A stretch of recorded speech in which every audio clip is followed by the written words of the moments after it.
En cas d'une offensive majeure sur Rafah, les États-Unis ont menacé de suspendre des livraisons d'armes offensives à Israël. L'extrême droite progresse dans l'Union européenne, toutefois ces différentes composantes ne forment pas un bloc politique uni au sein du Parlement européen.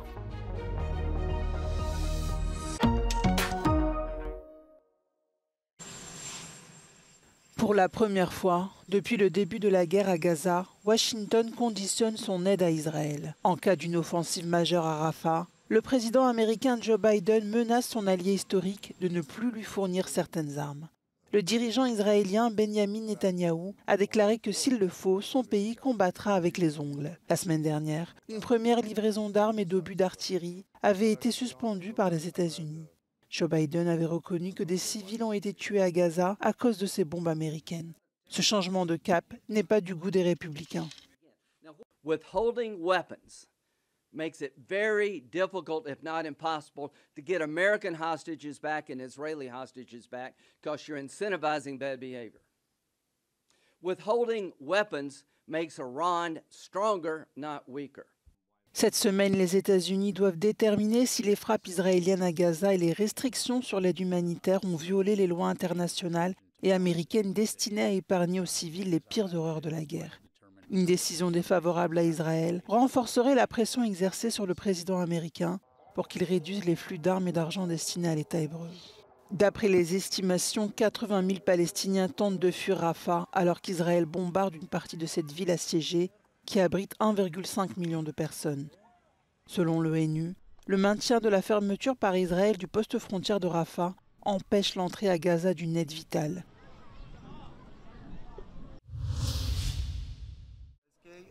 Des agriculteurs dans les couloirs du Parlement polonais. Un groupe de l'Union nationale des agriculteurs est entré au Parlement jeudi sur invitation des députés des partis d'opposition de droite, Droit et Justice, et de la Confédération Liberté et Indépendance qui soutiennent leurs revendications. Ils protestent depuis des mois contre les importations de blé ukrainien sans droit de douane et contre le pacte vert de l'Union européenne. Les manifestants ont déclaré qu'ils ne quitteraient pas le Parlement tant qu'ils n'auraient pas obtenu une réunion avec le Premier ministre Donald Tusk et n'excluent pas une grève de la faim.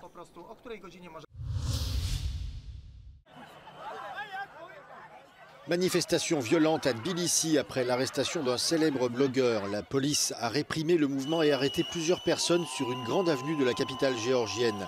Des centaines de manifestants étaient présents pour soutenir le blogueur Ucha Abashidze après que la police l'a emmené et fouillé son appartement. Au cours des dernières 24 heures, des activistes ont signalé des attaques et des tentatives d'intimidation contre plusieurs critiques du gouvernement.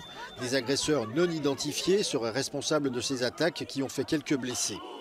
Des photographies publiées sur les réseaux sociaux ont montré des membres de partis d'opposition avec des blessures au visage. Ces dernières semaines, des milliers de personnes sont descendues dans les rues de Tbilissi, mais aussi dans d'autres villes, pour s'opposer à une loi qu'ils ont baptisée loi russe, en discussion au Parlement géorgien. Les critiques affirment que le projet de loi est inspiré d'une législation similaire en Russie, qui a été utilisée pour réprimer toute dissidence. Des milliers de personnes dans les rues de la capitale arménienne, Yerevan, pour réclamer la démission du Premier ministre Nikol Pachinian. Ils entendaient protester suite à la décision de son gouvernement de céder le contrôle de villages frontaliers à l'Azerbaïdjan, rival de longue date de l'Arménie. Les manifestants emmenés par l'archevêque Bagrat Gastalian, haut dignitaire de l'église arménienne, ont parcouru à pied une distance d'environ 160 km depuis des villages proches de la frontière avec l'Azerbaïdjan, avant de rejoindre la place de la République où ils ont brandi des drapeaux du pays.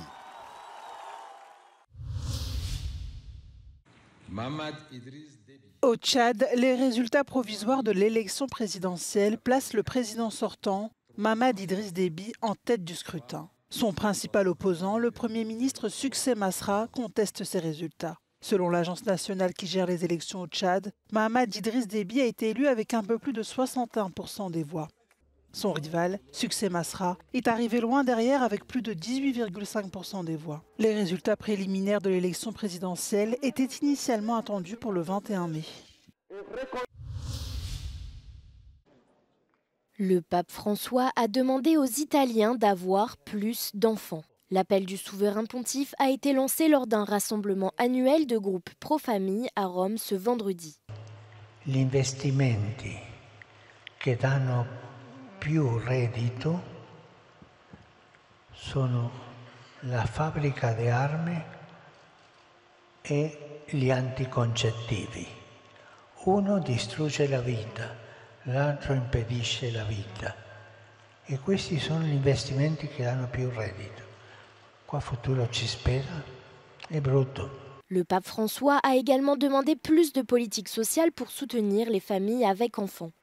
Il problema del nostro mondo non sono i bambini che nascono, sono l'egoismo, il consumismo, l'individualismo che rendono le persone sazie, sole e infelici. Il numero delle nascite è il primo indicatore della speranza di un popolo. Senza bambini e giovani un paese perde il suo desiderio di futuro. L'Italie a l'un des taux de natalité les plus bas du monde, ce qui pourrait l'entraîner dans un effondrement financier. La première ministre Giorgia Meloni a qualifié la relance de la natalité comme le plus grand défi du gouvernement.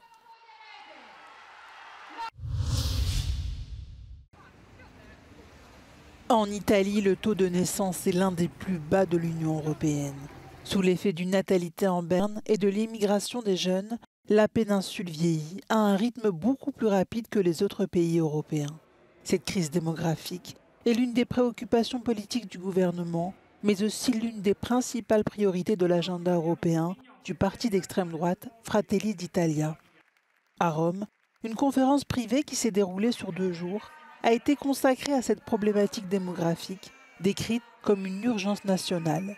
Des activistes ont attaqué les mesures anti-avortement du gouvernement. Le débat sur cette question divise. È un problema che non tocca una componente politica, una categoria di persone, tocca tutti. Per questo noi insistiamo sul tema trasversale. Questo è un tema che riguarda destra, sinistra, centro, bianchi, neri, verdi, immigrati, non immigrati, anziani.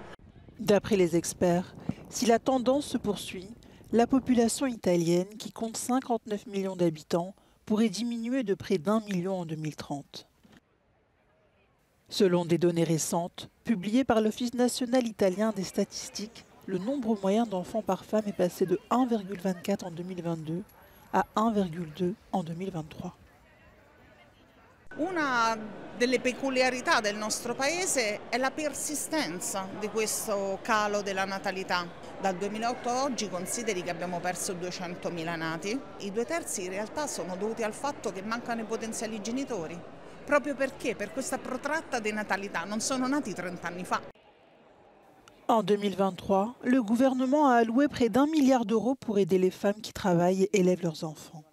La sfida è enorme, siamo di fronte a un fatto epocale per tutto il mondo occidentale, bisogna ingaggiare l'Europa, convocare per esempio una conferenza intergovernativa tra tutti i primi ministri. Opposition parties claim the government should do more to increase fertility rates, with experts saying that the latest budget doesn't include enough measures to tackle the problem. But many agree on one thing. In the last few decades, governments have failed to build a strategy to address Italy's demographic decline, or at least to prevent the country's birth rate from falling further. Giorgio Orlandi for Euronews in Rome.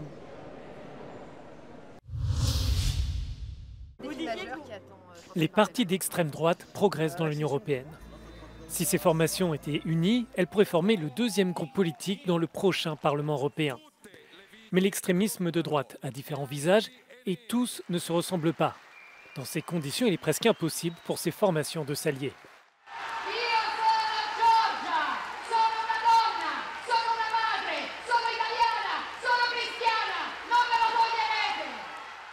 Les populistes sont actuellement divisés en 2 groupes. D'un côté, les conservateurs et réformistes européens contre Fratelli d'Italia, les Espagnols de Vox et le parti polonais Droit et Justice.